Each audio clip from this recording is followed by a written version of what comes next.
Hi, everybody, and welcome to another episode of the United States of Movie Podcast. We're the podcast that makes every Monday a fun day as we get together and we talk movies. But of course, we do have a point here at the United States of a Movie because we are the podcast that's trying to find one movie to define each state in these United States. We've already finished one trip around the states. We're currently on our second one. And today, we're stopping, oh boy, are we stopping at the state of Louisiana where things got interesting. This is one of those episodes when you genuinely can't wait to get started because someone's either going to love a movie or shit talk a movie to such a degree that it's going to be purely entertaining. And today, I think it's going to be both. Yeah. Before we get there, though, guys, well done for all wearing white today. I was going to say, as if this podcast couldn't get white, even whiter.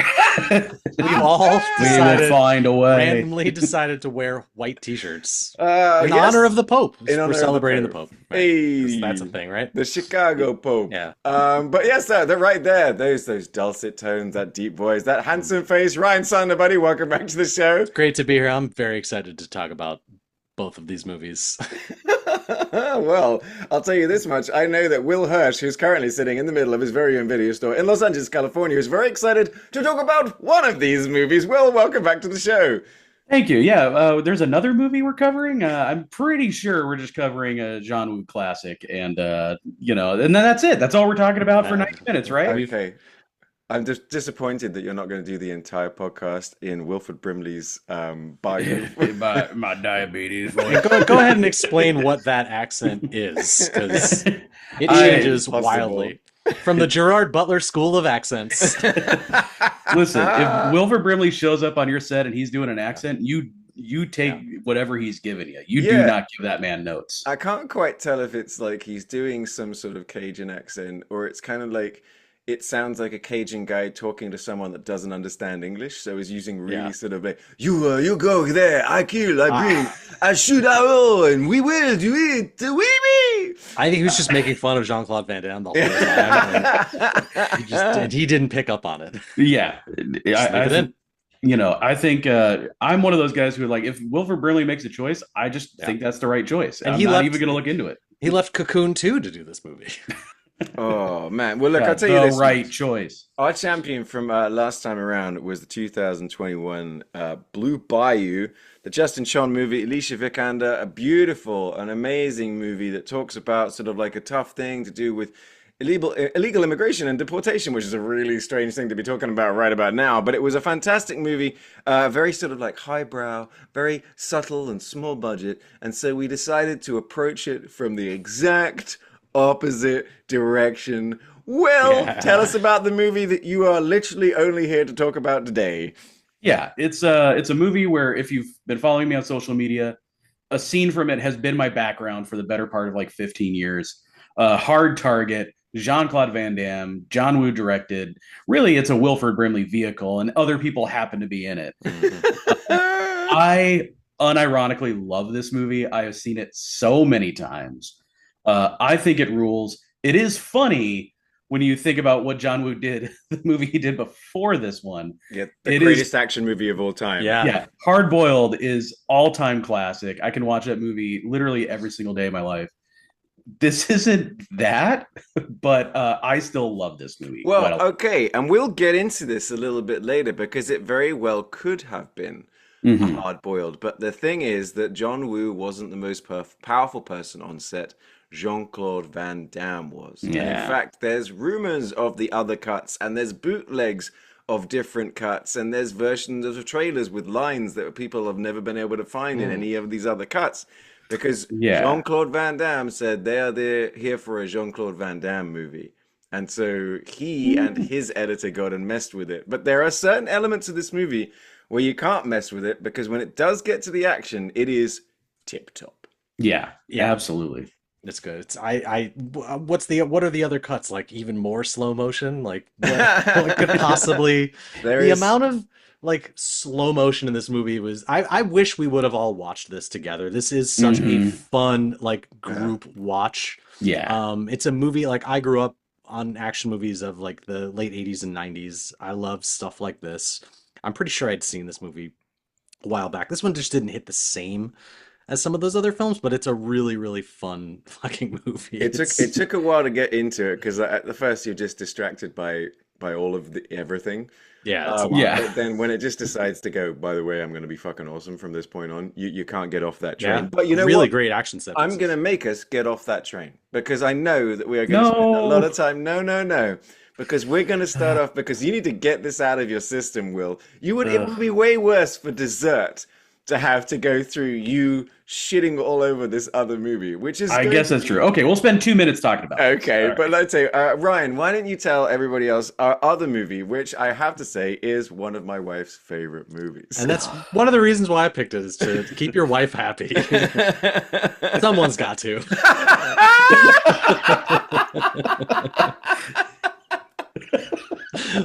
We'll edit that out. That's going in the promo.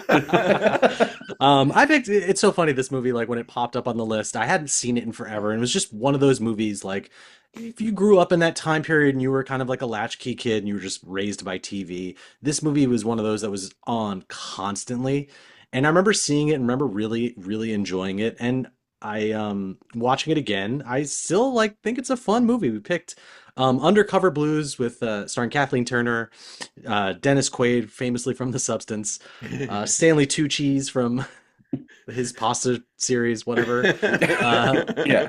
Famous 80s comedian Larry Miller making a bold choice with whatever accent he's doing. Not quite Foghorn Leghorn, not quite I'm not Arnie. exactly sure what kind of accent he going for there. Not quite Arnie from Under. Like if Popeye and Major Payne had a baby. Yeah. My God. Yeah. I'm for it. That's really good. Well, And- that's very accurate.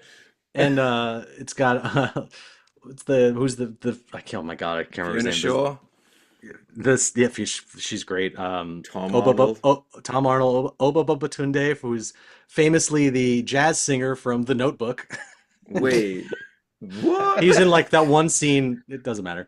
And And God, the I can never- chauffeur from That Thing You Do. He's in that movie for like Yes.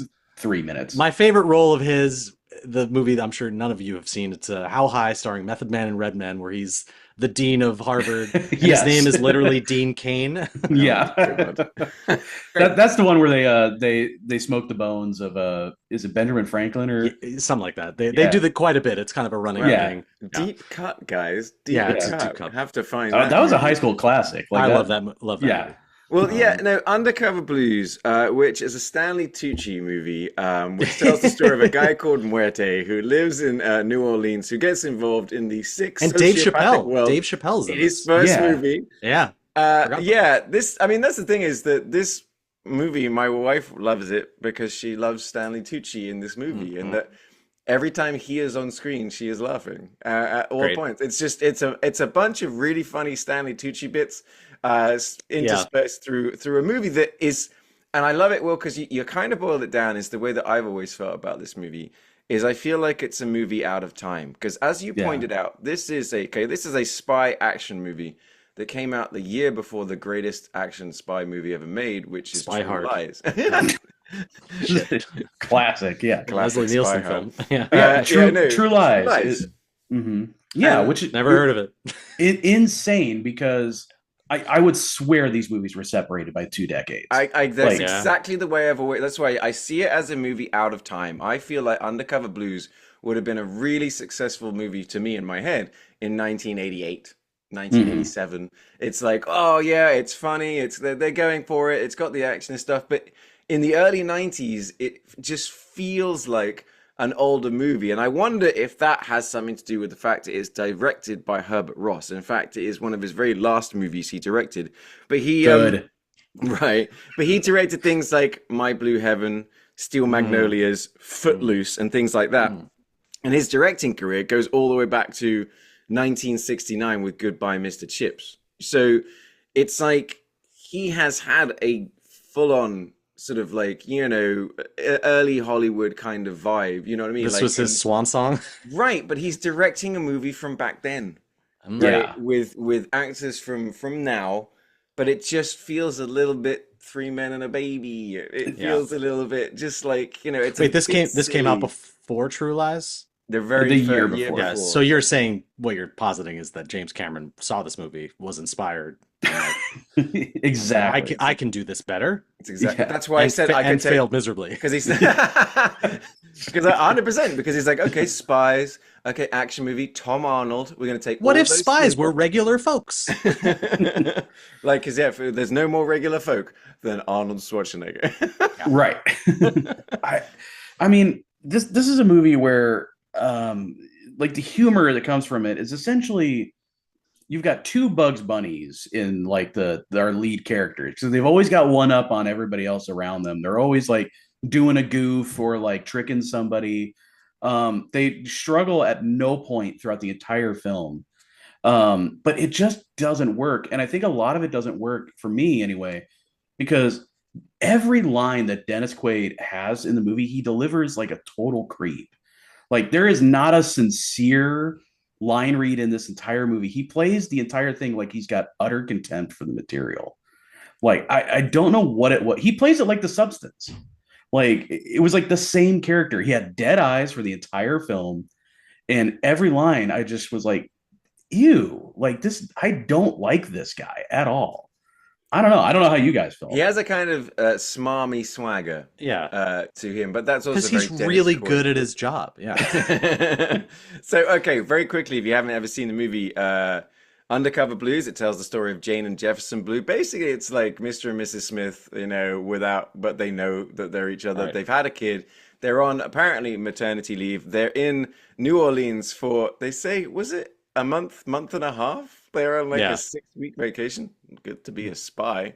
That while they're there, they then get sort of roped into trying to find some C-22, which is kind of like C4, but much, much more explosive. Well, the number's higher, so exactly. That's exactly how it works. Makes perfect sense. Yeah. And then, we just have this weird through run of also that at the beginning, Stanley Tucci, who is ripped and plays ripped. It was distracting me how jacked he was. Like, well, the thing is, he is that ripped still. Yeah. Stanley Tucci is just jacked. The guy is super handsome. Like, it's just ridiculous. But yeah, there's interstitials of that spaced through just a kind of weirdly generic spy movie. That also, the one thing I don't understand that drove me mad about the movie is why the police gave a shit. It's the inside. Watching this again, I was like, wait a minute. This whole inciting incident hinges on a foiled mugging. Like, yep. He goes out to take his daughter for a walk late night to smoke a cigar, and then gets mugged by Stanley Tucci and Dave Chappelle. Disarms them immediately in a very comical way. I do appreciate just how much danger this baby is in constantly. Yeah. And then the police get involved, and then the dad from Step Brothers is also there. Yeah, yes. Richard Jenkins shows up. Yes. Thank you. Yes. Yeah. I'm watching the movie. We're watching it with Tilds, as always, like our fun little sort of movie buddy. And yeah, it's the Lieutenant, Oba Bobatunde's like character, right? Like, rocks up, and they have to question him about a homeless person witnessed a mugging gone wrong. Yeah. Okay, so first of all, why the hell do the police give a shit? No one was hurt apart from a mugger. The mugger hasn't gone to the police to press charges. Why are these two detectives wasting time?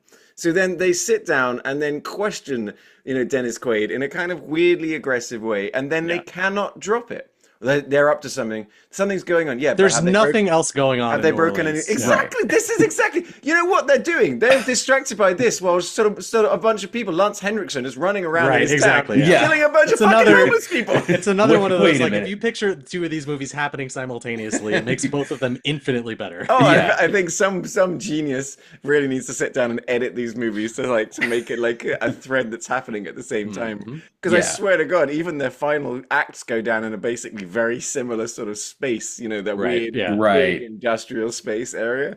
But yeah, that's the one thing that really like just immediately driving me crazy is these cops have got no reasons to go after these guys, and they're obsessed with getting in the way of these spies who, like, when they do get in the way, the governor calls and gets them let out, and it's like, take the fucking hint, go and bust some muggers. You know, I'm dealing with some national security shit, buddy. Yeah, that's what was driving me crazy throughout the entire movie. This movie has like 9 plots, and none of them have anything to do with each other, and none of them are the main plot. The whole C-22 thing, that is not the main plot. That is something that's happening off to the side. And every other plot is off to the side, and you can't figure out, like, what is the driving force in this movie? It's a lot of like weird disparate vignettes that kind of happen. There, like, you're right. I mean, there are, like, when you think about the whole the C plot with Stanley Tucci that just kind of comes and goes throughout just to drop him in because he's so great in this movie. Like, we need more Tucci in here. Yeah, it's like we have to find another way for Stanley Tucci to lose another tooth. Okay. Yes, the running bit of him constantly losing teeth. By the end of this film, he should be all gums. That's right. Yeah, he should be like the Bumble in Rudolph, like just nothing but, you know, needing dentures from. But it does fit with what Will says about Kathleen Turner and Dennis Quaid basically being Bugs Bunny, you know. So then you get that joke of, you got the recurring character that ends up always getting, you know, one-upped, and he spits another tooth out. It's like something from Hanna-Barbera. It's like something from just classic old, like, you know, things like that. That it is just, it's weightless. And I mean, like, wait, who else? Saul Rubinek rocks up. Yes. You know, for like a scene and a half, you know, and like it's because so there's all of these people that turn up in the movie. Like, for example, Fiona Shaw as well, who is just, I love her, and she's playing basically the same role that she plays. Cruella de Vil, like when she's like in Three Men and a Little Lady. Right. She's like she's always like this kind of hyper-sexualized, somewhat goofy, you know, ridiculous character that at the same time is always trying to fuck somebody. Right. Yeah. Super horny. It implies that she and so Dennis horny. Quaid's character had hooked up at some point. Oh, right? She wants to. Or right. Yeah. I mean, who could blame her? Yeah, it's the same thing with the, you know, the Tom Arnold and his wife character. You know, it's just like Will's saying, is like, what is the point of any of it? They're there as a backup to, like, when they need to, like, unload this baby to go do a thing. Like, that's they need an explanation for someone they can trust to watch their baby for one night. Okay, there we go. Yeah. Which, thank God they included the baby, because the baby factors into the resolving the plot in such a big. Oh wait, no, sorry, no, it doesn't. The baby. Well, hang on. They use the baby as a tool to explode, but that does not resolve the plot. That's but another it's awesome. thing that happens. It's so, like, the entire time I'm like, there has to be a reason why the baby's here. Like, because there's no reason for there to be a baby in this movie, for them to have a baby. It doesn't do unless the baby then grows up. Undercover Blues 2, Undercover Baby. Okay, go on. Wait, it's Undercover Blue Bayou. I was trying to think of a movie that would just completely make Will self-immolate. It's like Ernest goes undercover to Major Payne. Electric Boogaloo. Okay. All right, I might be on board now. But like, yeah. I mean, it's so. I mean, honestly, Will, I get your point, because the only reason the baby exists is to explain that these guys are on maternity leave. Yeah. It's so why couldn't they have just got married? You would think in a typical. We've never had any time off. We're taking some time off. You know, open the movie with a James Bondian style epic mission to introduce us to the characters, then send them off on like we're taking a break, and then they get roped back into some. A more modern take on a film would absolutely do that. I think even like. Yeah, there was the immediately forgettable movie with Cameron Diaz and Jamie Foxx on Netflix, right? That's exactly how that happens. Like it's called like Coming Back or Back in the Saddle or something that I haven't. Coming on her back, sure. No, but like that opens with like some crazy mission, and then the end they reveal that she's pregnant, so that becomes like a tool for the rest of the film. So in a modern film, you would normally do that. In this, they're just like, we don't need any of that. You get these people are fucking badass spies. They already have a kid. But in a movie like this, you would think that at a certain point, the baby gets kidnapped, and that's used as a tool against them. But they actually have some sort of like agency. And they feel a bit like out of control for the first time, because like the one time, and the thing is, it's like I said. It's not exactly a subtle movie. Like they go past with a big box of a fake baby, like right before a scene where, you're worried that Kathleen Turner has been captured and they've got the baby, and like even Tills was like, that's the doll, right? Like, yeah. You know, like, Yeah. it's for so a second. fucking obvious. Yeah. It's like, she called it immediately. I'm like, It is. This movie is like a cartoon, you know, in the rawest sense, and that's kind of what I enjoy about it. I like a movie like this where I can shut my brain off and just it still makes me laugh, it still makes me giggle. I can appreciate Stanley Tucci in this so much. No, I'm gonna jump on board there too, is that because everything you're saying is valid, and I agree with you that it's like it feels like an older movie, but it was really fun to just sit there and listen to my wife giggle watching this movie because it's just reminding her exactly what Ryan's saying of like she used to watch it all the time. It used to be on TV, and it's just she's always, as soon as she says Undercover Blues, all I have to do is just, my name is Muerte. It means death. And my wife's like, oh man, I love my husband so much. I'm like, oh, cool. So it's a frivolous. How about that? Yeah. Frivolous movie. Yeah. I don't know. I'm glad somebody could find enjoyment out of it.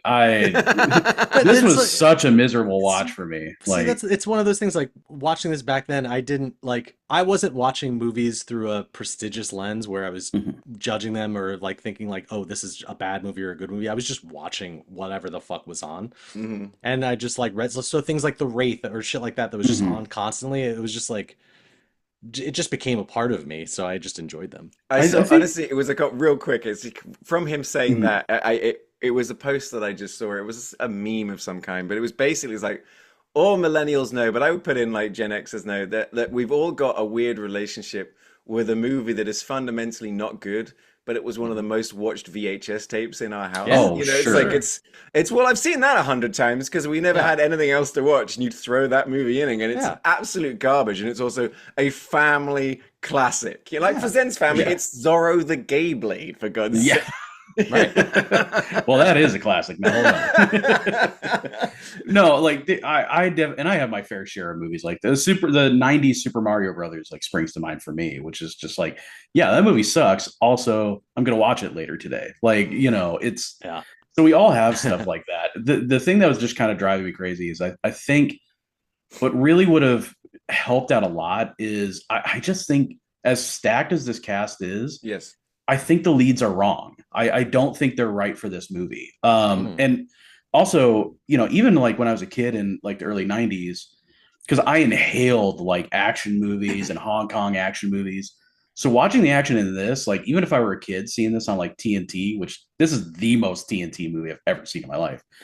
Like USA actually, but sure. Very little needs to be edited out of it. Yeah. Like the action is so stiff and so like, oh, these are not fighting people at all. It's like whenever we see a William Shatner fight, where you're like, okay, the editing is doing a lot of the legwork. What if he does a double fist punch though? That's twice as strong, as we all know. That could take down a guy in a rubber lizard suit. You had me at double fist. But it's also I'm a producer. I got a big cigar right now. I'm like, all right, kid, recast this movie for me. Oh my God, is Saul Rubinek here? Recast that movie. Who are the leads that you would put in? It cannot be Jamie Lee Curtis and Arnold Schwarzenegger. It's Jean-Claude Van Damme. Jean-Claude Van Damme. Yes, I actually just remake Double Impact. A much better choice. I mean, so we were talking early 90s. This is like prime Nick Cage era. Like, this is exactly who you'd cast in the male lead, or who you should cast. It's before. Barely before. Barely before that. But he's like leading up to it. Was this 91? This was 93. That's what I mean. It's later than you think, but it's not quite. It's not. He's Cage on that hasn't path. Become that guy yet, because it was The Rock and it was. Well, this doesn't call for like that level Cage yet, but he's like rocketing up to that point in this. So around this time, so I think that's who you cast. Nick Cage as the sort of the spy. All right, and then with who's Kathleen Turner? Because the one thing I will say is I disagree with you about Kathleen Turner. That woman is oozing sex appeal through this. It's the craziest thing. Like even watching it now, I'm like, Like, was this my sexual awakening? Like Kathleen Turner and this and like Serial Mom? Like what was wrong with me? Like there's just something about her. Like she's got such a great presence in this movie. She's always wearing like a loose shirt and she's like, just got great legs and she's just like, and she's got that deep voice. And I always think about it because she plays Chandler's dad in Friends. It's like, the way they leaned into that. It's always so funny to me that just her saying like Pussy Willow from Serial Mom, which I just watched recently. I'm like, yeah, she's still got it, man. She was like, she is overtly sexy in this movie. So I'm just like, anytime I was like, yeah, cool. So recast Kathleen Turner, buddy. No deal, no pressure. I'm trying to think. Yeah, so 93. Betty White, obviously. Demi Moore. Demi Moore would be a good choice. When did Goldeneye come out? Was that 95? Because I'm tempted to say Femke Jensen. Oh, Famke Janssen. Yeah, Goldeneye was like might have been 95. Almost like, but she was in stuff like before. Yeah, 95. You are almost correct. Too sexy for the role, though. It would kind of take. There's just something like motherly also about Kathleen. Maybe I'm just taking my sexual awakening when I saw Goldeneye, and I just saw Femke Jensen on screen. I was right. Yeah, sure. On the top. Yeah. What a classic name. Bond movies.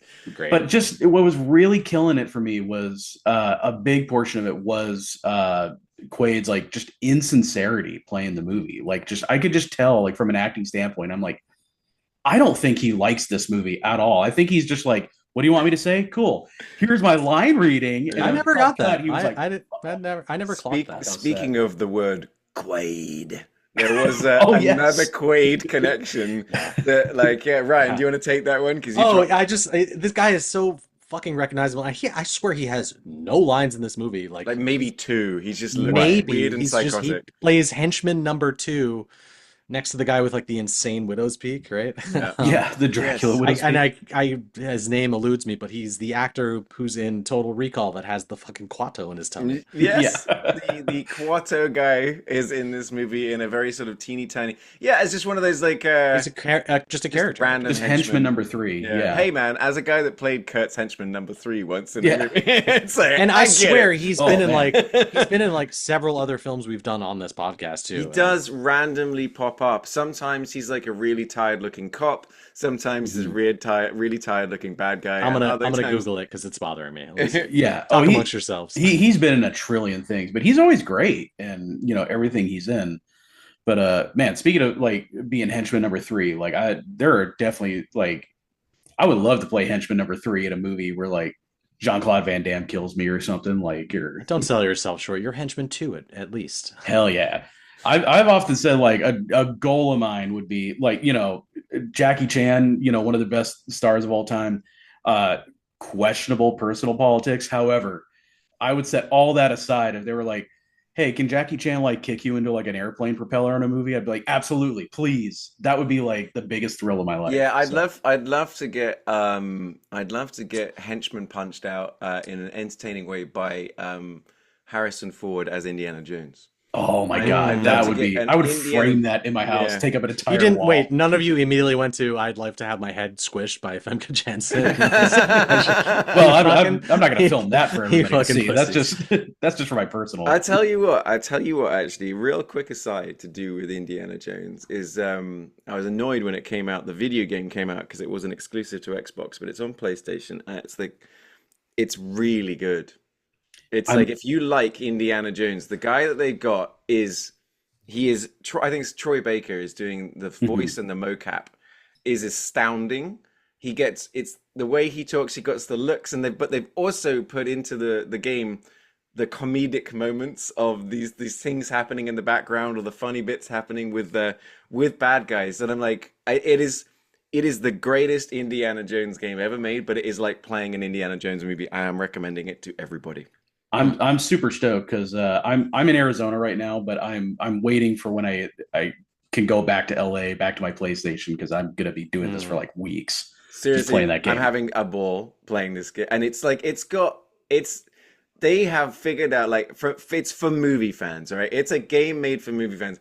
The punch sound effect is the punch sound effect from Indiana Jones. So just the pure satisfaction you get from punching someone is just it's incredible. Nice. It's tip top. It's absolutely amazing. I'm not paid to say this. I'm someone just saying if you love Indiana Jones movies, go But and be. we're willing to be paid. Yeah, Disney, you dropped $600 million on that Okay. last movie. You can throw some of that money our way. So I went down this long fucking list. So he's been in quite a few movies. Marshall Bell is his name. He was in several movies that we've done. He was in Stand By Me. He was in we haven't done. Yeah, he was in Stand By Me. He was in Manhunter. Fuck yeah. Yes. He was in Twins. He was in Total Recall. He was in Dick Tracy. I'm trying to think. There was another one we did. Undercover. Then he did Undercover Blues. He was in Airheads, Natural Born Killers, The Puppet Masters. He's just like a great character. He got roped into the Puppet Master movies, huh? That's unfortunate. No, you're thinking of that, not the horror movie, not the one with the little puppets. The actual, the one where the stingrays are on your back with. Okay. Well, that's not nearly as embarrassing. Things to Do in Denver When You're Dead. Yep. Oh, he was in that. Yes. And then Starship Troopers, Virus. Like, yes. Not like some weird sci-fi things, but he always basically he's got a good character. He's got one of those. Yes, he's got a face. He's got one of those faces that like casting directors like. He does look. He's kind of like Vince Vaughn. Always looks super tanned. But I always know him as the Quato vessel. Again, that's easily awesome. Me too. And it has been a really long time since I've watched Total Recall. Like a really long time. And it's one of those movies I used to watch all the time. You can't recall the last time you've seen it? Fuck off. Recall. But that was one of my VHS like movies, right? And it's been, the thing is I just you talking about it, my brain just did like a complete total recall of that movie and played it back going, wait a minute, that is one of the coolest sci-fi movies ever. Oh yeah. Why am I not watching that? You guys have been to my house, I have a Total Recall poster like staring at me at all times. Yeah. And when watching Undercover Blues, I'm like, wait a minute. Is that a Quato? I drew that guy. Yes, that's the guy. That's a movie, just a real quick fun fact.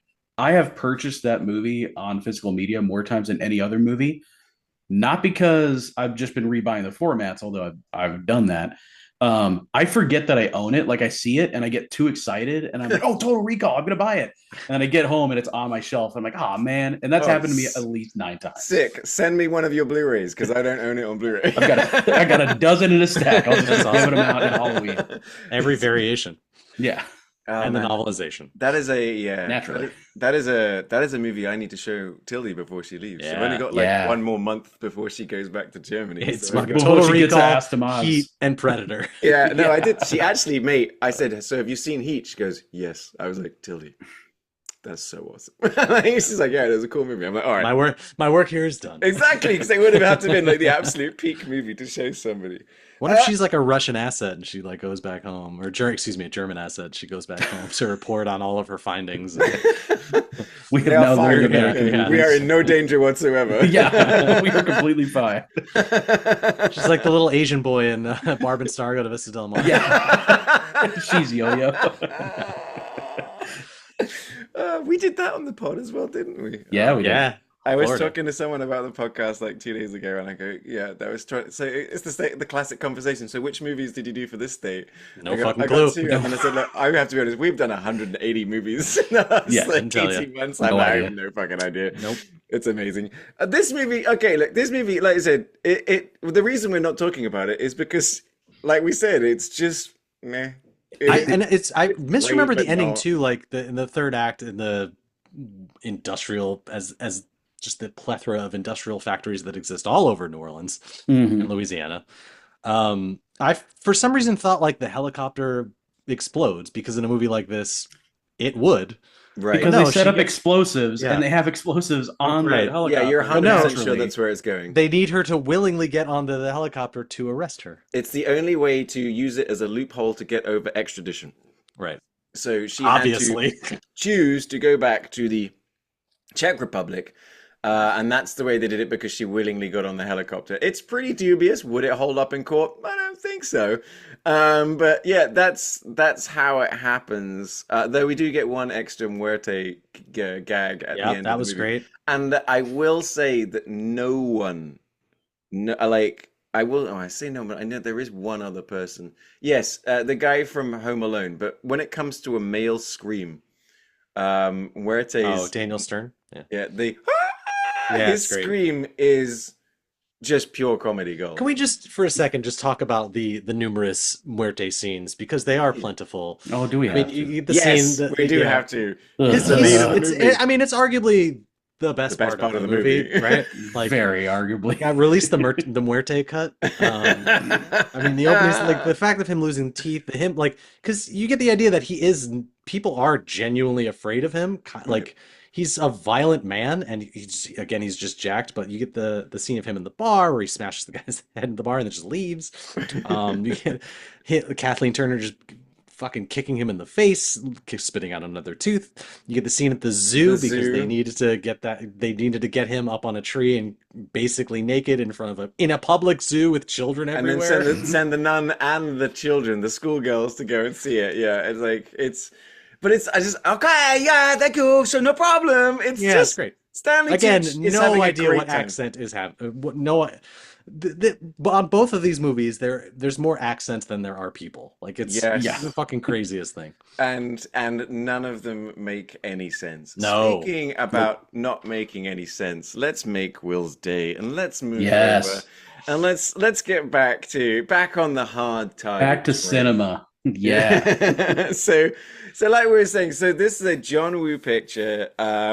He really wanted Kurt Russell, and I do like the idea of what that movie would have been. Especially, you could say that about any movie. Like put Kurt Russell in the lead role of Undercover Blues. There you go. Yeah. Oh, instantly better. Boom. Instantly There you better. go. And Goldie Hawn. Yeah. And Perfect. Done. Boom. See? Wow, Yes. we got there. That's a great cast right there. Yeah. That would have been brilliant because Kurt Russell would have crushed that.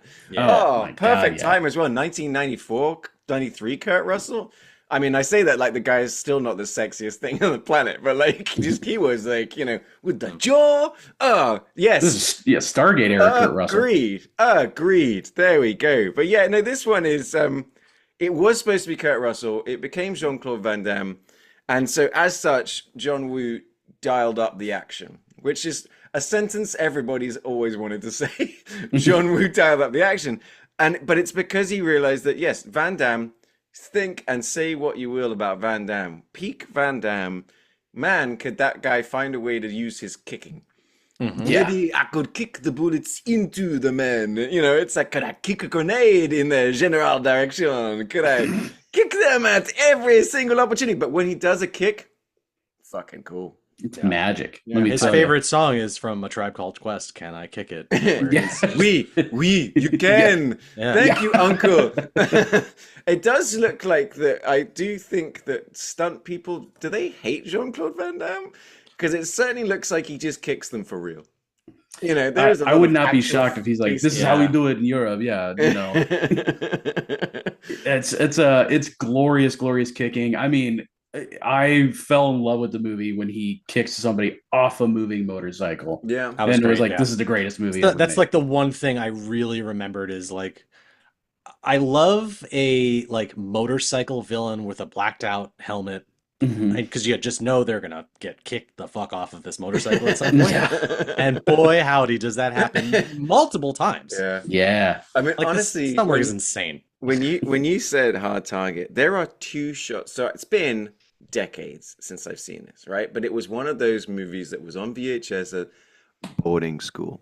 So it was like seen so many times. But that being said, is that like there are two, as soon as you said hard target, my brain went to the two shots and they're in the same sort of scene. Like, remember why it's so in my head is that I remember as a teen going, man, I love John Woo, because it's his slow motion, but it's the right after he's jumped over the car with his off the bike and he shoots it to the point that it explodes. Of course. And he has sort of the half slow motion, like his celebration. But it's then the very sort of next shot when Lance Henriksen's coming from, and it's him slow motion, like running at the camera, and his mullet is like, but it's just that those were the first two things that immediately go, first plane. Yep, that we'll movie. get into it, but movie. that whole scene, the chase, which lasts, I don't know, 45 minutes, where he does he stands up on the motorcycle. On the motorbike. It's great. Great. Yeah. It made me think of, like, hear me out, Hard Target to Hawaii. Like, my God. With Skater and like that whole scene, I was just like, wait, where have I seen this before? Wait, this is another movie that has a snake B plot. It does. Yeah. Same snake. Same I snake. text her, and I'm so glad this snake is still getting more. Oh, he's dead. Fucking insane. It survived cancer-ridden rats. Let's go back to the beginning with the cold open of this movie, which starts in the rain, or it's a POV view in like downtown New Orleans, right? Right. Yeah, like right on Bourbon Street, it looks like literally could not be more in like downtown. Right.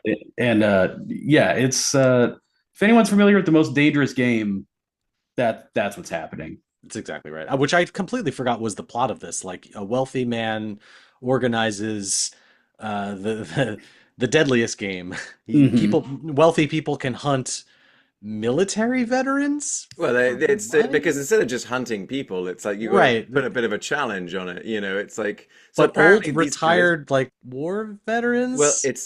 Hey, hang on. You're talking about like there's a plot hole in this because no, the reason that they get veterans who are homeless is because you find people with training who also don't have family who will come looking for them, and you can explain away their deaths by bribing a local coroner. Simple. Flawless.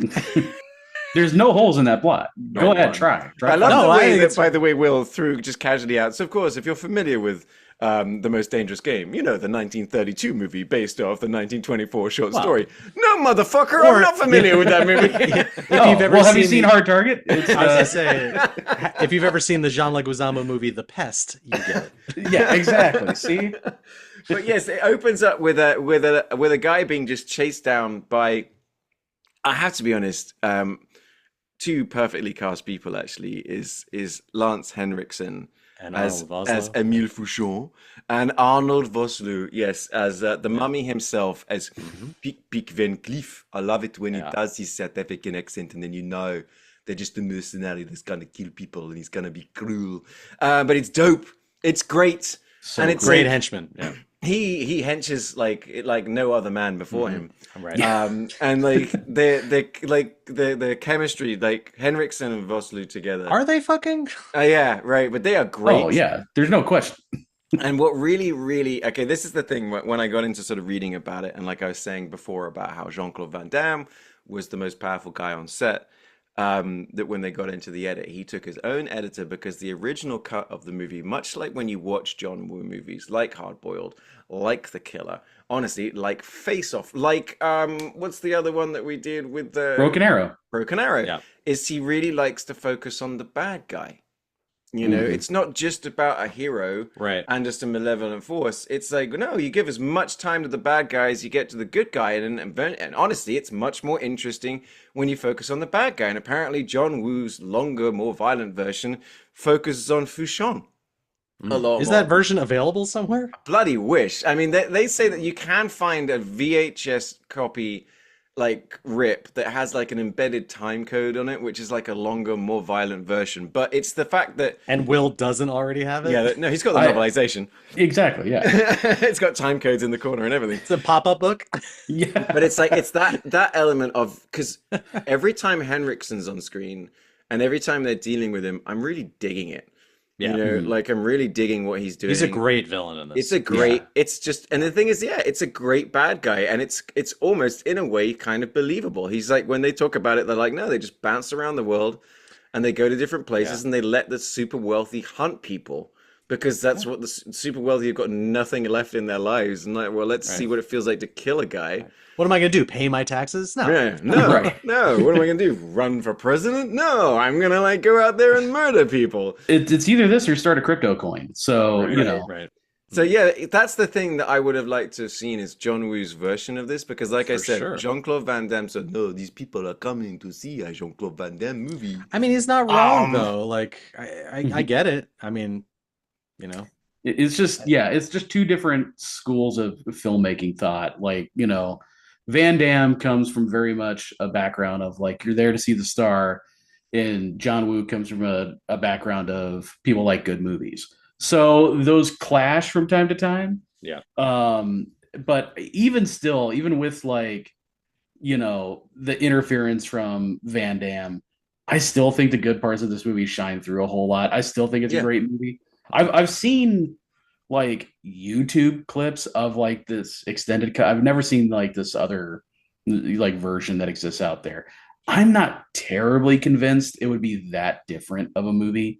It would just be kind of minor tweaks. Like just overall, there's definitely scenes that are way different, but just when you step back and look at the big picture from what I've seen, I'm not terribly convinced. What if it had like a 30-minute like cold open just establishing the history of Wilford Brimley's character? I mean, I am all for it. It's like semi-hard target, the prequel. Release Placid Target. Placid Target.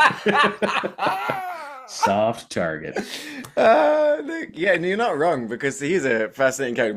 We're gonna hold him. We're gonna hold Wilford for a little bit more, because like this movie was like, so they set it in New Orleans as like, because it's so funny that we had when it came to action stars, we had Sylvester Stallone who spoke English, but does he? Yeah.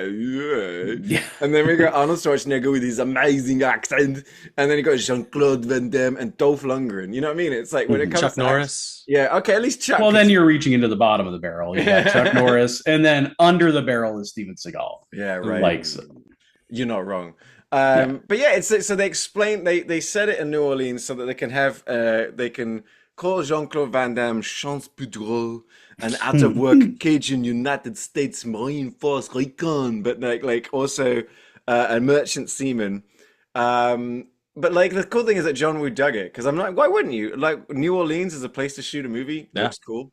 He kind of went for the whole kind of like Western vibe. I can see that. He's just like the lone unemployed gunslinger. I do like that, like the entire sort of like motivation for Chance is he needs $217. Yeah. That's okay, I will do it for $217 so he can get out on a boat and start earning money. I also love watching this movie, how big a deal $100 is. Whoa. Yeah.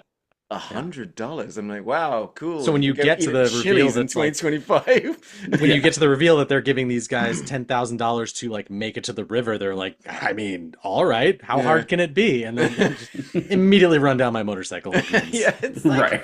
It doesn't seem fair. Like, at least make it a little fair. Exactly. It's like, it's dick move, man. No, that the guy, Jean-Claude Van Damme's friend, I think his name was Dead Meat.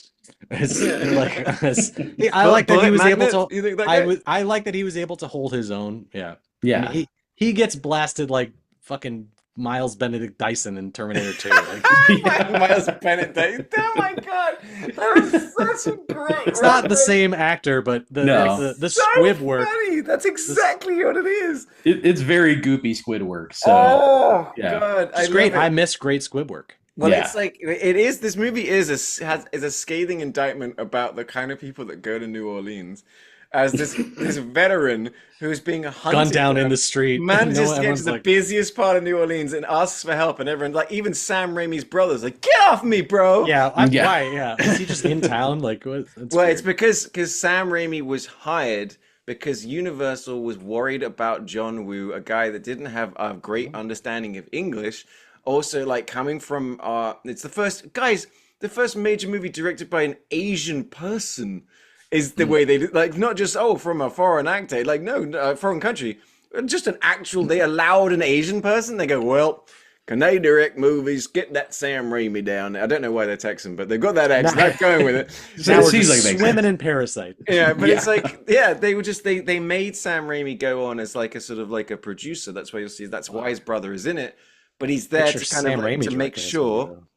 They expected John Woo to kind of fuck up, and Sam Raimi was supposed to take over the reins. But Sam Raimi was like, "Cool, John Woo, I love his movies. Yeah. Like just let him do his thing." So, and I think the quote I read was Sam Raimi was like, "John Woo at 70% will blow any American director out of the water at 100%." Trust me, in that time period, sure. Especially in that time period. Let us clarify. Okay, and that is something that we were saying. Let's get into that because John Woo is amazing during this period. The Killer, Hard Boiled, this and Face Off, right? Is that because John Woo had this vibe, he has this style. Now, this I think is the most egregious example of it. Is like, John, do we have to do a slow-mo for a guy walking in the room? Do we have to do slow-mo for someone's eyes moving? Do we have to do a like use the slow-mo? Get him out of here. Yeah. It's like, fire that person asking that question. So it's right, but it's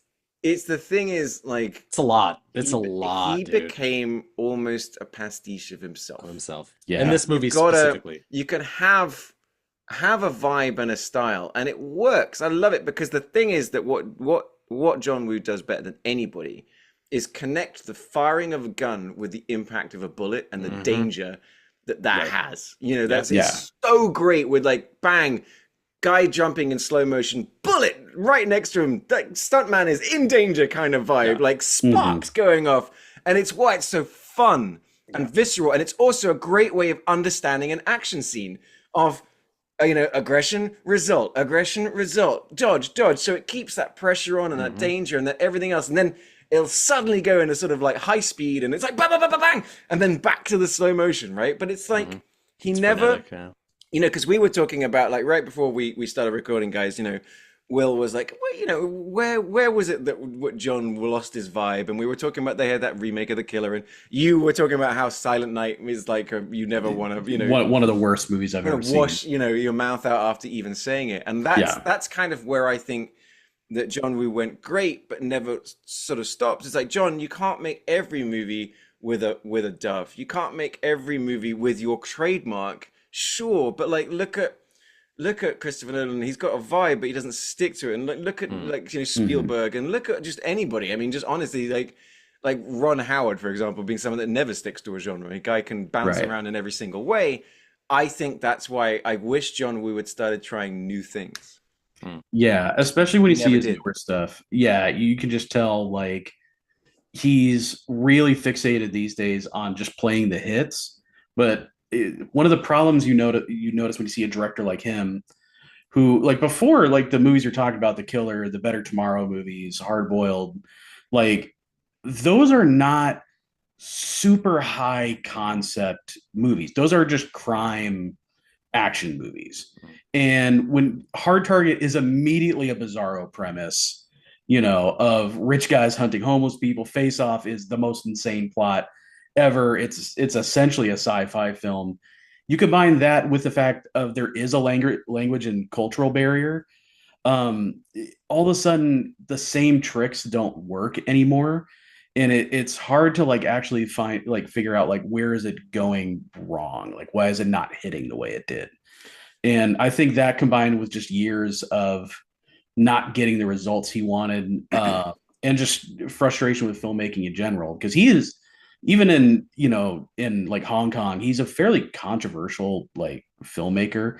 I'm not smart enough to know all the politics behind all of it, but he kind of had to come to America to make movies because he was not going to be allowed for years to make movies back in Hong Kong, especially with the handover. So he was kind of forced into a situation where it's like, well, okay, I got to start making Hollywood movies. And I think we kind of see the results of, like, kind of all those things taking him down a couple notches. And you think too, with this being his first American film, he's got to, like, make an entrance and come out with a fucking bang. And that's why I think it's all of his trademarks dialed up to 11, in that sense. Like, it's all of the slow-mo, all of the doves, the guitar riffs. Like, you can see this being the genesis. That's why I was like, how is this more tame than a Face Off, or more, like, reserved? Right. Whereas this is just, like, full on John Woo, Americanized, dialed to 11. Yeah, but I'd say the reason that I think, like, John Woo really worked back then is a perfect example is this is a 1993 movie. This came out the same year as Undercover Blues. Undercover Blues, yeah. Right? So we've got two movies set in the same place, in the same time, like, both That's sort of action movies, right? But it's like, that's what I mean, is that you've got Undercover Blues that's kind of stuck in the 80s. And you had some sort of, like, new, and we had, like, also you've got, like I said, we've got James Cameron's True Lies coming the next year. But John Woo style action was just not being done by anybody. Yeah. And that's, you know, in kind of the same way that like Jackie Chan's got his own, like Jackie Chan has his approach to action, which is like Buster Keaton style comedic kind of vibe. But that's what I mean is like at this time, John Woo turned up at just the right time as John Woo and gave us something we weren't seeing anywhere else. And that's why it was like he gave us those big villains, and they always had their long jackets, and they've always got that, you know, they've got the cool sort of individual weapon, or they've got, you know, I've got the 2 gold pistols, or it's like, and he always gives it to us every single time. Another movie that's like a cartoon. Yeah. You've got 2 guns and we're Mexican standoff. At some point, if it's not Vosloo and Van Damme either side of the wall in this one, it's Travolta and Cage either side of the mirror. That's one of the best he's ever done. Did he do it in Broken Arrow too? I feel like everyone's got 2 guns, and at some point they will stop and they will talk to each other. It's in The Killer, it's in Hard Boiled, it's in every single one. But I have to be honest, like I said, to quote John Travolta, ain't it cool? But damn right. Yeah, like the one they do in Face Off is the best one. Yeah. Because it's them shooting at their enemy, but it's their. I was like, well done. Yeah. Well done, you. Well done, John Woo.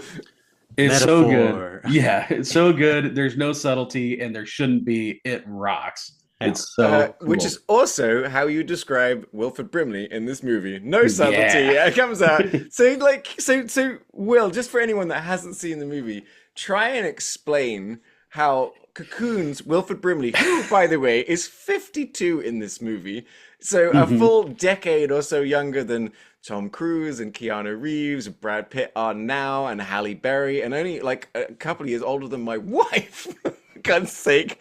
Man, the 90s 52 is a old 52, man. I mean, the combination of diabetes and hard cowboy living really does take it out of you. Wilford Brimley, people don't realize, I think I told you guys that I don't remember if I said it in a text thread. You say it constantly. But this was, this wasn't in a show. You were telling us after we recorded. Yeah, he is who John Wayne wanted to be, like who always presented himself as. He is a real cowboy, like in the sense like he actually like comes from that background, actually like skinned animals and stuff, actually like did like the full cowboy experience, who was just also an actor.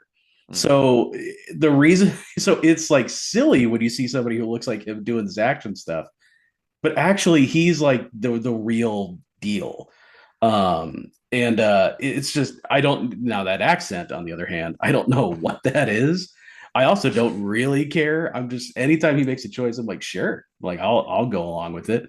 But he's playing, because my mind kind of goes blank whenever he's on screen trying to explain his background. He's Chance's uncle, right? Like, yes, Chance's uncle. Which uncle, the resemblance is uncanny. But it is insane. And he is in this movie. He's got his like shack. He's got his horse. He's really good with a bow and arrow. Yeah. He's a moonshiner who's basically just ready to blow up his entire life at the drop, like the second Jean-Claude Van Damme. And it's just ready to fuck people up with a bow and arrow, man. And I'm like, so off what Will said, all right? So Wilford Brimley, a lot of, like I said, there's a lot of memes with him because diabetes, right? And he was a diabetes advocate, and I knew him from Cocoon. I was going to say cocaine. I know him from cocaine. We used to do cocaine. We used to do cocaine together all the time. But it's yes, he was, at the age of 14, worked as a cowboy in Arizona, Idaho, Nevada. He was in the Marines. He was then a bodyguard for Howard Hughes. Then he worked as a ranch hand, wrangler, blacksmith.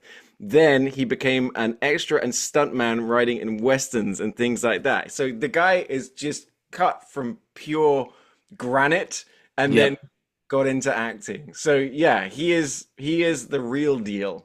The manliest of men. And so honestly saying that, like, he does seem like a weird bit of casting in this movie, but once you go, but the real Wilford Brimley was actually that cool. And had like the ultimate cowboy death. Diabetes. The only thing that could get him was silent diabetes killer. And time. The Earth tried to kill him and couldn't do it. But he was like Robert Duvall was one of his really good friends, and it's the one that makes sense. Yeah, but what a badass.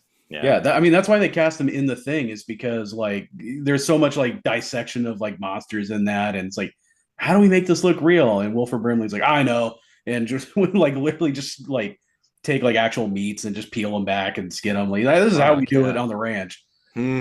You know, it's just like that's who you got for scenes like that. That's that. It's that kind of cool like underlying story, much like Christopher Lee in Lord of the Rings, when everyone's like, no, when you stab someone in the back, they make this noise, and everyone's like. Like, I'm too scared to question if that's true. Christopher Lee was a commando during World War II. He was like the pre-SAS. Like that guy went behind enemy lines and killed people, and I'm like, Jesus, man, that's cool. Christopher Lee is literally the coolest guy who's ever lived. That guy, when the war ended, he was like, I'm not done killing Nazis, and hunted Nazis for years afterward, and then spent the rest of his life playing Draculas and wizards and making heavy metal albums. And was the coolest man who ever lived. Gremlins too. But yeah, so basically, like, okay, the plot of this movie doesn't fucking matter. Okay, essentially, is they make a mistake that the character that we see at the beginning getting killed does actually have a daughter that cares about him, Yancey Butler, in her first movie with her eyebrows. She comes in, so she starts looking for her dad in New Orleans, and people aren't really very helpful. What I love about this movie as well, I did point out to the guys, is when you watch this movie, because we're introduced to a police officer who's not very, she's kind of dismissive at the beginning, and you've got well, they ruined her birthday, so you got Elijah Roper, who we were talking about. He's the one that dies Terminator 2 style. We got Douglas Binder, he's the dad that dies at the beginning. But every single other character that's introduced into this movie, apart from Uncle Duvet, Yancey Butler's character, and Jean-Claude Van Damme, dies. Every single other character dies in this movie. Every good person, everyone that helps the good people, and every single bad guy in this movie, everyone dies. The only 3 people alive at the end of this movie are those 3, and I think it's fucking awesome. Yeah, it's like, what's your fucking point? It's amazing. 5 stars. Yeah, point is perfect movie. What's like the end? Like, because she falls for Van Damme almost immediately. Like, they have this like really romantic embrace at the end, and I'm like, why? They have like, it got cut out. There was a scene that was cut out. I was like, because there's no sex scene in this between them, right? But there was a scene. Right, a bit of like a scene where, like, yes, just to show his butt. Yeah. We have to find one person, a moment to share my perfectly formed buttocks. So apparently that was cut out. But he does it all for $217. So like 5 minutes after the end of this movie, he's back on some boat, and the chance of some light fingering. Sure. With Uncle Duvet. Now we're talking. Brimleying with anticipation.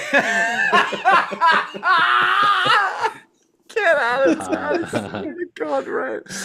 Wait, what did I call this? In the opening 10 minutes of this, I text you guys, maybe the funniest thing I'd ever written. It was probably not going to land repeating it. But I was like, they should just call this movie Jacques Reacher. It was so good. I'm sorry. Yes. And that is going to be your next poster redesign. It definitely, like you said, you have to make Jacques Reacher, because that was painfully funny. Jacques Reacher, a fistful of mullet. I'll work on the title. And what a mullet it is. So this movie gets to the point of like you said, that his buddy starts getting hunted as well. What's his name? Yeah, Willie C. Carpenter. Elijah. I like the bit where he gets the one up on them. He takes out the guy. At least he's somewhat competent. Yeah. And then also like really like whether it's in much like, let's say, Michael B. Jordan going after the KKK in Sinners. Just we're gonna put some extra bullets in those people just because it's fun. But what it does is it then sort of like develops into, they have the ultimate hunt now. It's like, we've got to go after Chance Boudreaux. And I do like the fact that, like, throughout the whole like movie, like, Arnold Vosloo is kind of going, this guy's really dangerous. Maybe we should just fuck off. Right. Why are Yeah. why are we like When he's like, kill I this can guy? just shoot him from the helicopter. Why won't you let me do Yeah, that? I got He's a, like, yeah, no. we've got a helicopter. He's I've got a- a high-powered rifle. I could just shoot him from right here. It's like, no. It's I a do real it constantly. it's a real Scott Evil moment where I can just take a gun and yeah, just yeah, shoot yeah, us yeah. right now. That's great. But I God, do I just don't get appreciate when Lance Henriksen's character organizes like his Magnificent Seven and it's all of these individual. I knew you would guys. love that part. I love that. Like, give me the crossbow guy. Give me the guy with the American flag shirt. And Yeah, I forget yeah. the rest. Somebody's Yeah, got a slip and slide. Somebody else has, Yeah. you know, a wacky waving tube Yeah. man. You know, And yeah. doesn't Jean-Claude Van Damme like kill the guy wearing the American flag shirt, but still go, nice shirt. You know, like, Yeah, just like well, yeah. I cannot disrespect the shirt because, as you can tell from my accent, I am pure American. yeah. It's a direct line from the film. Yeah. But, yeah. But I mean the action. I mean, there's so much action in this movie, and it's like the set Last pieces- 45 minutes is just skip. Yeah. Last 45 minutes and just watch Yeah. it. Like masterpiece. You said this is a 90-minute movie that if you cut out all of the slow motion would be 12 and a half minutes. Yeah. Right.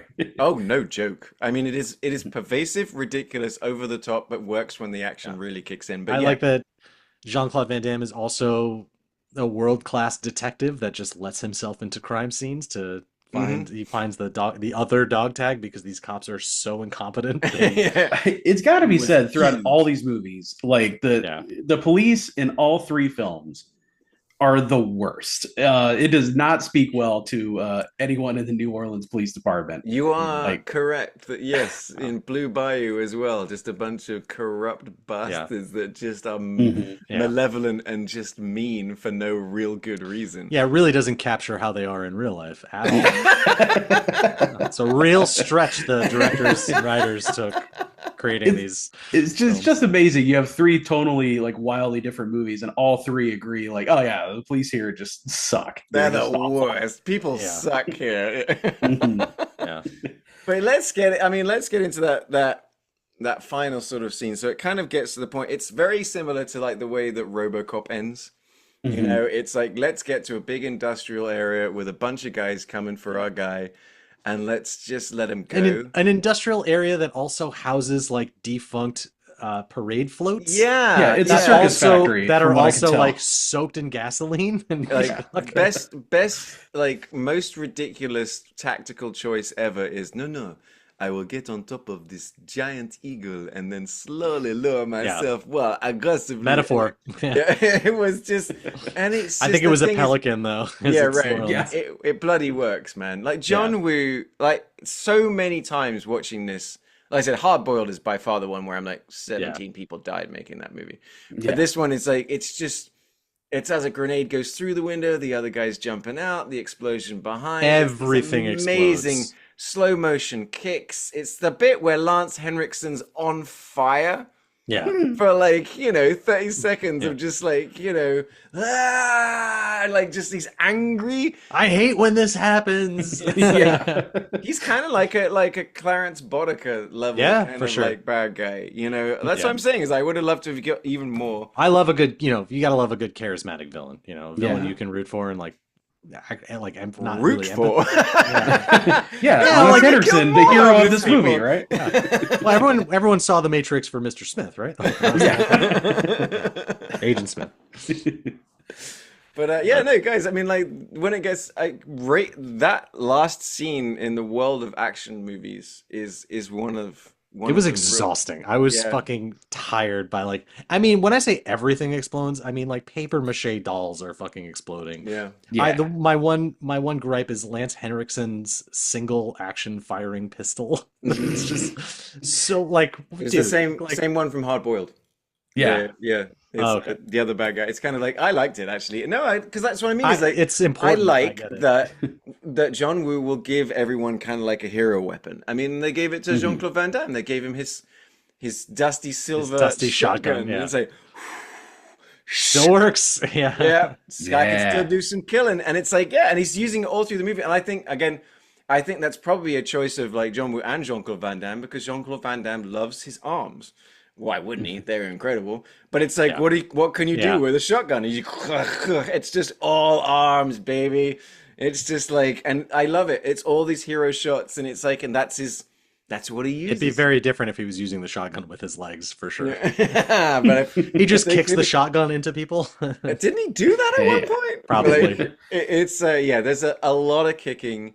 I mean, the one bit that doesn't make sense to me is he does an incredible like forward flip through the sort of fire and then shoots his shotgun and hits Lance Henriksen to the point in the chest so hard that he flies 45 yards back and then gets up. And then like... A shotgun, mind you, that every round he was firing is explosive.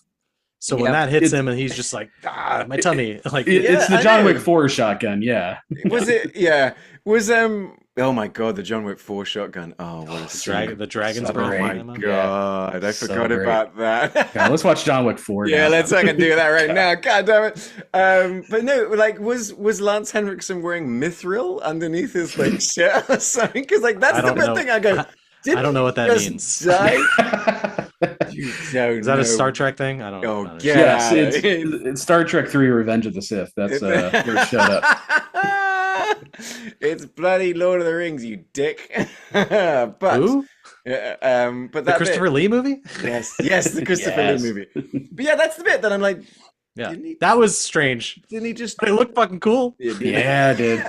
I love it. It's like my one looked fucking cool. So my one gripe is when he puts the live grenade down Lance Henriksen's pants. Yeah, that should have just blown him up. But it's the scene just has to keep going, and I'm like, Yeah, I was like, how long is that grenade fuse? And he basically unscrews the fuse, and he's like, ha ha, oh. I do like, I should have moved it just 2 inches further away, and everything would have been fine. Apparently, the movie was supposed to end with a boat chase. I was gonna say, I'm surprised there was no like a pontoon boat or like one of those hydro boats, like I looked from whatever that Police Academy movie was. Yeah, dude, Police Academy 3, love it, or 4. Was that 4? 3. But it's a it was Jean-Claude Van Damme. No, we wanted to be a horse chase. Because he could ride a horse. But then again, Wilford Brimley looked cooler on the fucking horse. Let's be honest. Can I just say too, coolest shot in the movie is him riding away from the thing exploding, which is Will's. I was thinking exactly when he's riding away on that horse and they're chasing him in the helicopter and firing the rounds, like that stunt where the horse like fucking falls over. I'm like, how it just seems so insane to do this to a horse. Like, yeah. Definitely, and some humans. animals were harmed. Humans and animals were harmed during the making of this movie. Yeah, let's also talk about the fact there is a moment in this movie where it's honestly really fucking funny. It is very good. Okay, it's the snake scene. Yes, but instead of like giving us like the letting us in on the joke, is John Woo actually plays it off like it's this moment. They've been through action. There's Yancy Butler and Jean-Claude, and he's super sexy and he's sweaty, and he's like, "Do you trust me?" And she's like, "What? Do you trust me? Close your eyes." And it's like, "Do it to some more. Do it." It's like, right. And so she closes her eyes and she starts kind of like pursing her lips a little bit, and then we get the reveal of Jean-Claude Van Damme snaps this like snake from behind her and pulls it out, and then we get he punches a fucking snake, and we get the sound effect there. Yeah, it makes a thunk, and the snake goes, and then he bites off its fucking rattle. Ah, mate, guys, I remember seeing that as a teenager. I remember that scene happening when we were all watching it in the TV room, and I'm like, that's fucking pretty cool, great, good, good snake work, so good. And then he used it as a trap as well. Brilliant. Yeah. I was like, doesn't he throw a snake at someone? No, he sets it up as a tripwire. Oh, right. And the tripwire sends the very angry snake right into that guy's face. Right on his cheek. Yeah. Which is super cool. Yeah. That's and the guy just fucking dies. Yes, he does. Well, so was awesome. He got bitten in the face by a snake. You don't know that. But yeah, no, this movie absolutely rips while at the same time being that whole segment felt so out of left field in a movie that is entirely out of left field. Like, God, it's a perfect movie. I'm gonna watch it. Were they on set just like kind of setting up, and John Woo like saw a rattlesnake and he's like, I got it. This movie needs to be a bit longer. Jean-Claude, could you maybe bite that snake? He's already behind. He's like one step ahead of you, Woo. One step ahead of you. Wilford Brimley's already making him into a pair of boots. Yeah. Stop actually twirling my mustache. Like, so this movie, like, it did pretty well actually.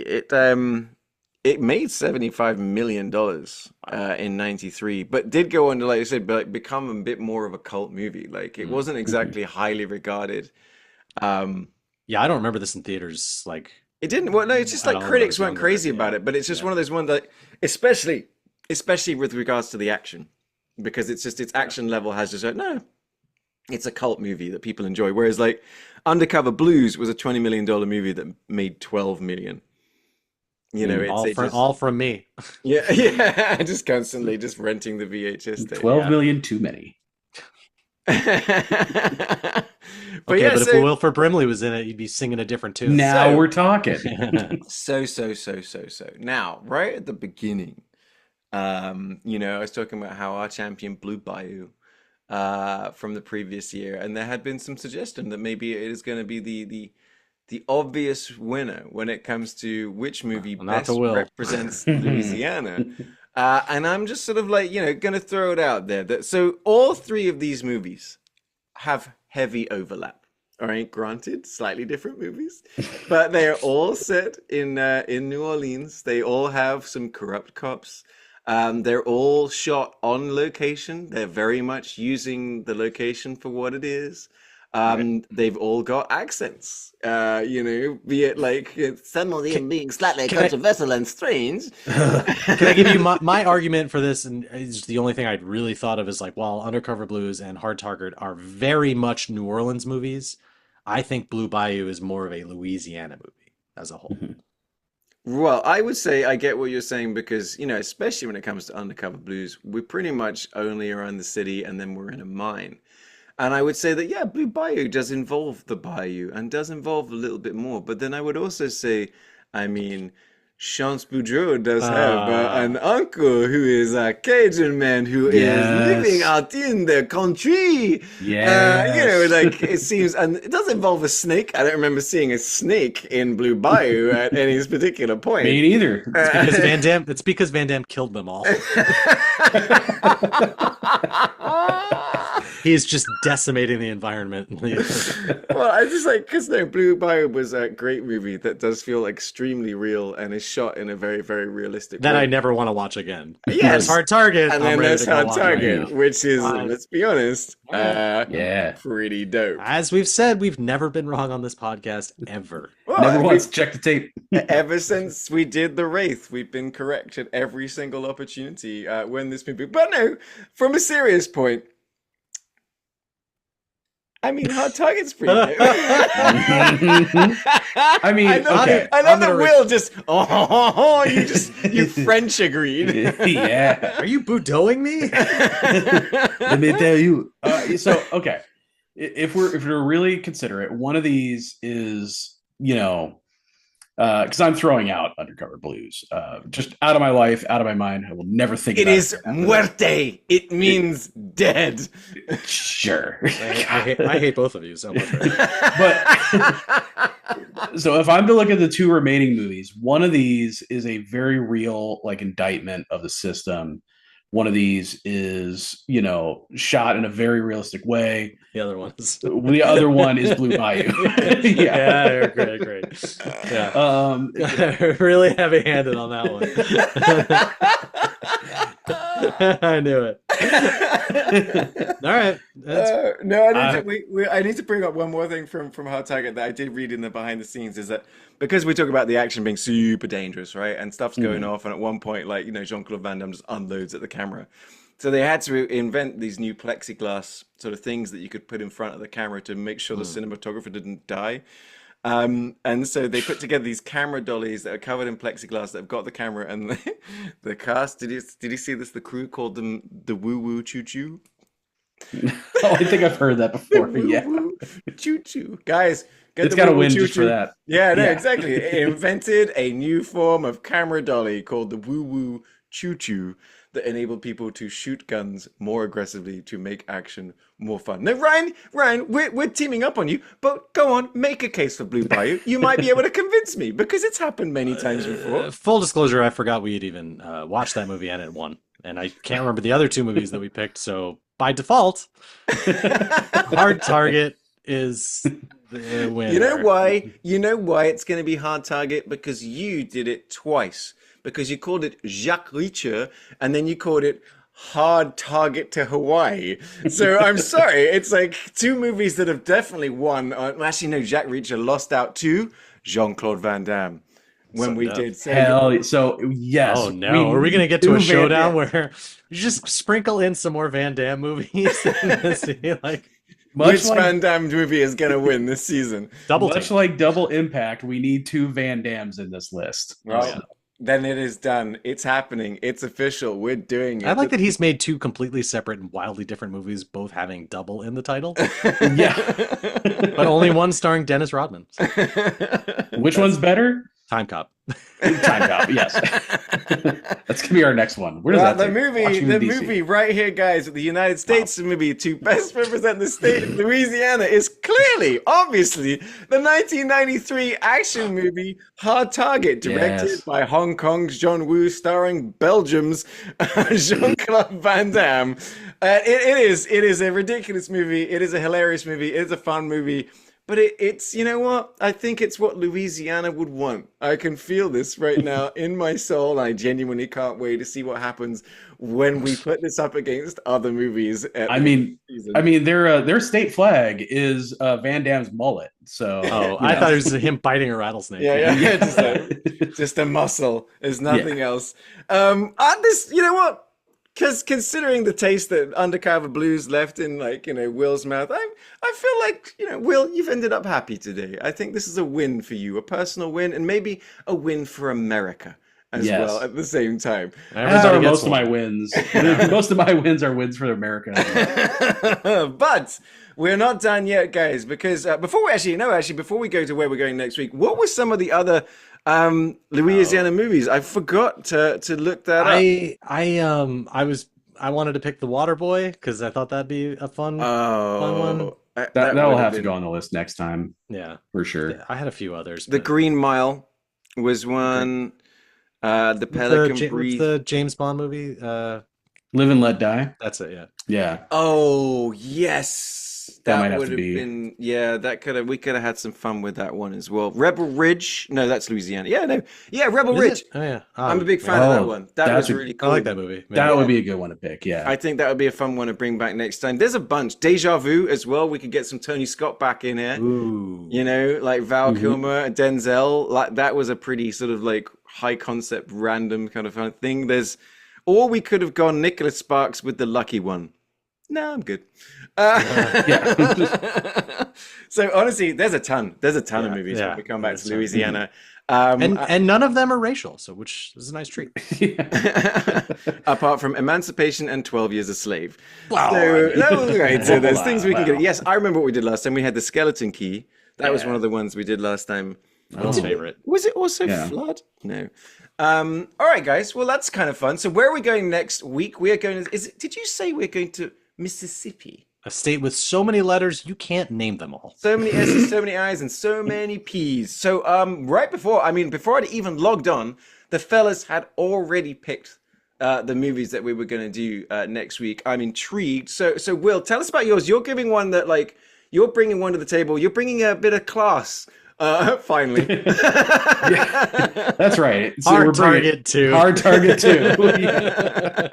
2. Mississippi Gambit. Yeah. So I'm bringing, this is a classic which I have not seen, which is funny because I own it on 4K.